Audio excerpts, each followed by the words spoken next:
আজকের এই গুরুত্বপূর্ণ ভিডিওতে আপনাদের সবাইকে স্বাগতম। আজ আমরা আলোচনা করব এনপিসিআই ডিবিটি লিঙ্ক সম্পর্কে। অনেকে জানে না যে ব্যাংক অ্যাকাউন্টে এনপিসিআই বা ডিবিটি লিঙ্ক না থাকলে সরকারি বিভিন্ন সুযোগ সুবিধা বা সামাজিক প্রকল্পে যে সমস্ত আপনারা টাকা পান সেই সমস্ত টাকাগুলো কিন্তু পাবেন না।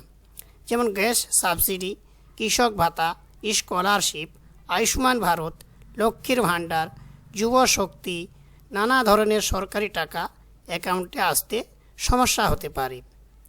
এই ভিডিওতে আমি আপনাদের খুব সহজ ভাষায় দেখাবো এনপিসিআই ডিবিটি লিঙ্ক আসলে কী, কীভাবে চেক করবেন আপনারা অ্যাকাউন্টে এনপিসিআই লিঙ্ক আছে কি না, মোবাইল দিয়ে অনলাইনে চেক করার উপায়, লিঙ্ক না থাকলে কীভাবে করবেন এবং ডিবিটি সংক্রান্ত গুরুত্বপূর্ণ কিছু তথ্য।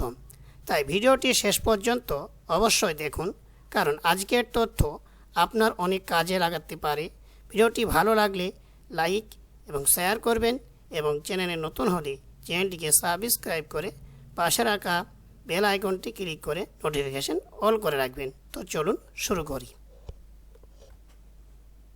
আপনার ব্যাংক অ্যাকাউন্টে এনপিসিআই লিঙ্ক আছে কিনা কীভাবে চেক করবেন, চলুন শুরু করি। কীভাবে আপনারা ব্যাংক অ্যাকাউন্টে এনপিসিআই লিঙ্কটা চেক করবেন। এনপিসিআই লিঙ্ক চেক করার জন্য আপনার মোবাইল থেকে সর্বপ্রথম গুগল ব্রাউজারটি ওপেন করে নেবেন। গুগল ব্রাউজারটি ওপেন করার পর সার্চ বাটনে গিয়ে লিখবেন UIDAI, এটা লেখার পর এন্টার করবেন। এন্টার করার পর আপনার কাছে এরকম একটা ইন্টারফেস চলে আসবে।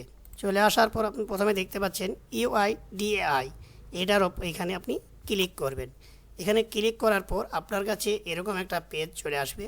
এখানে আপনি আপনার ভাষাটা চয়েস করে নেবেন। সেটা করে নেওয়ার পর আপনার কাছে এরকম একটা ওয়েবসাইট খুলে যাবে। এটা আপনার আধার কার্ডের ওয়েবসাইট। এখানে আসার পর আপনারা দেখতে পাচ্ছেন মাই আধার। এই মাই আধারে এখানে ক্লিক করবেন। মাই আধারে এখানে ক্লিক করার পর আপনারা নিচের দিকে আসবেন। এখানে দেখতে পাচ্ছেন ডাউনলোড আধার। এই ডাউনলোড আধারে আপনি ক্লিক করবেন।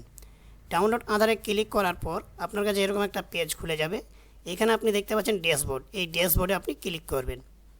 ড্যাশবোর্ডে ক্লিক করার পর আপনার কাছে এরকম একটা পেজ খুলে যাবে। এখানে আপনি দেখতে পাচ্ছেন লগইন। এই লগইন অপশানে আপনি ক্লিক করবেন। ক্লিক করলে আপনার কাছে এরকম একটা পেজ খুলে যাবে। এখানে দেখতে পাচ্ছেন এন্টার আধার নাম্বার। এইখানে আপনার আধার কার্ডের নাম্বারটি লিখবেন এবং আধার কার্ডের নাম্বারটার সঙ্গে যেন অবশ্যই মোবাইল নাম্বার যুক্ত থাকতে হবে।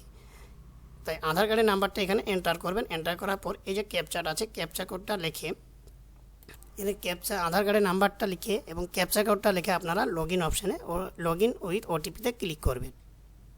লগইন উইথ ওটিপিতে ক্লিক করলে আপনার মোবাইলে একটা ওটিপি চলে আসবে, যেটা আধার কার্ডের সঙ্গে আপনার মোবাইল নাম্বারটা যুক্ত আছে সেই নাম্বারে একটা ওটিপি চলে আসবে। ওটিপিটা এখানে ওটিপির ঘরে বসিয়ে দিয়ে আপনি লগইন অপশানে ক্লিক করবেন। লগইন অপশানে ক্লিক করলে আপনার কাছে এরকম একটা ড্যাশবোর্ড খুলে যাবে। এখানে ড্যাশবোর্ড খুলে যাওয়ার পর আপনারা নিচের দিকে একটু স্ক্রল করবেন। স্ক্রল করলে আপনারা দেখতে পাচ্ছেন ব্যাংক সিডিং স্ট্যাটাস। এই ব্যাংক সিডিং স্ট্যাটাসে আপনি ক্লিক করবেন। এখানে ক্লিক করলে এটা দেখতে পাচ্ছেন congratulation your Aadhaar bank mapping has be done.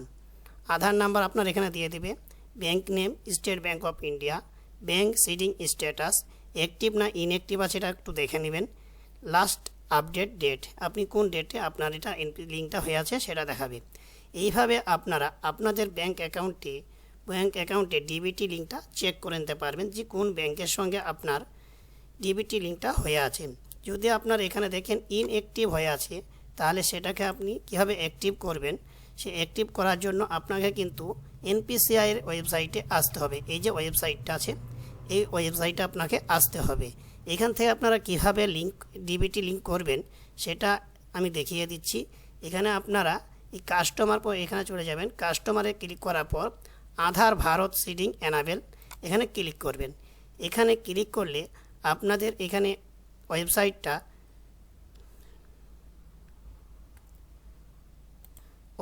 এখন প্রবলেম আছে। তা আপনারা যদি কেউ ডিবিটি লিঙ্ক করতে চান সকাল সকাল অথবা ভোরের দিকে একটু চেষ্টা করবেন, তাহলে দেখবেন এখানে ওয়েবসাইটটা ঠিক আছে। এখানে আপনারা এসে আপনার অ্যাকাউন্টের সঙ্গে ডিবিটি লিঙ্কটা করে নিতে পারবেন। তা আপনারা কীভাবে লিঙ্ক করবেন সেটা যদি আপনারা জানতে চান তাহলে কমেন্ট বক্সে কমেন্ট করবেন, তাহলে পরবর্তীতে একটা ভিডিও আমি বানিয়ে দেব।